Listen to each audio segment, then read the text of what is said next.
समुद्र की लहरें रहस्यों को छुपाती भी हैं और उजागर भी करती हैं।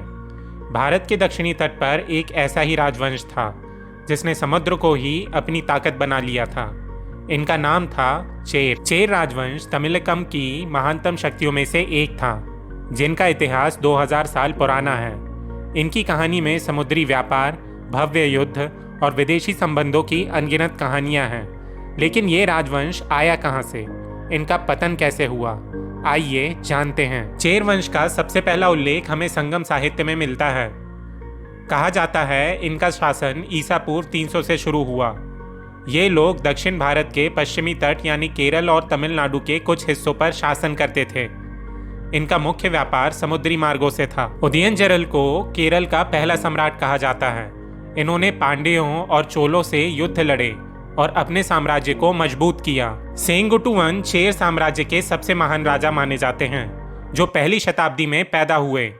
इन्हें चेर सम्राटों का सम्राट कहा जाता है। सेंगुटुवन ने चोलों और पांड्यों को हराकर दक्षिण भारत में अपनी श्रेष्ठता साबित की थी। इनके जीवन से संबंधित सबसे रोचक बात यह थी कि उन्होंने उत्तर भारत में गंगा नदी तक अपना प्रभाव बढ़ाया और वहां से पत्थर मंगवाकर देवी कन्नगी की मूर्ति स्थापित की। उत्तर भारत तक पहुंचा था एक दक्षिण भारतीय राजा। है ना रोमांचक? उनकी सेना को एक सशक्त नौसैनिक बल के रूप में जाना जाता था, जिसने व्यापारिक मार्गों को नियंत्रित किया। संगम युग के बाद चेर राजवंश कुछ समय के लिए कमजोर हुआ, लेकिन 8वीं और 9वीं शताब्दी में कुलशेखर आलवार ने चेर शक्ति को फिर से मजबूत किया। कुलशेखर सिर्फ एक योद्धा ही नहीं, बल्कि भक्ति आंदोलन के बड़े संत भी थे। उन्होंने वैष्णव पंथ को बढ़ावा दिया और रामायण पर आधारित कई भजन लिखे। उनके बाद चेरामन पेरुमाल नामक शासक आया, जिसने अरब व्यापारियों के साथ मजबूत संबंध बनाए। चेर राजाओं ने कई बंदरगाहों का विकास किया, जिससे व्यापार का स्वर्ण युग आया। रोम, ग्रीस, चीन और अरब देशों से व्यापार करने के कारण चेर साम्राज्य बेहद संपन्न था। इसके बाद इस कहानी में सबसे बड़ा मोड़ आता है चोल और चेरों की दुश्मनी का। 11वीं शताब्दी में राजेंद्र चोल प्रथम ने चेर साम्राज्य पर जबरदस्त हमला किया। कोंडुगलूर, जो चेर राजधानी थी, उसे पूरी तरह से तबाह कर दिया गया।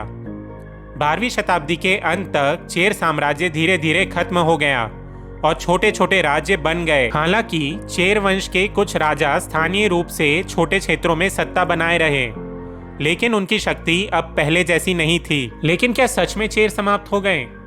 चेर राजाओं द्वारा बनाए गए मंदिर और भव्य स्थापत्य कला आज भी केरल और तमिलनाडु में देखी जा सकती है। उनकी नौसैनिक शक्ति की विरासत भारतीय नौसेना की प्रेरणा बनी। चेरों का व्यावसायिक दृष्टिकोण आज भी केरल की व्यापारिक मानसिकता में झलकता है।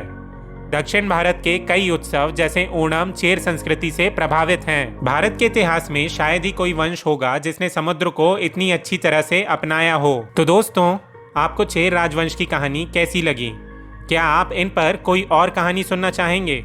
हमें कमेंट्स में बताइएगा। और यदि आपको ये वीडियो पसंद आया हो तो प्लीज़ इस वीडियो को लाइक करें, शेयर करें और हमारे चैनल को सब्सक्राइब करना ना भूलें। फिर मिलते हैं दोस्तों। Thank you for watching.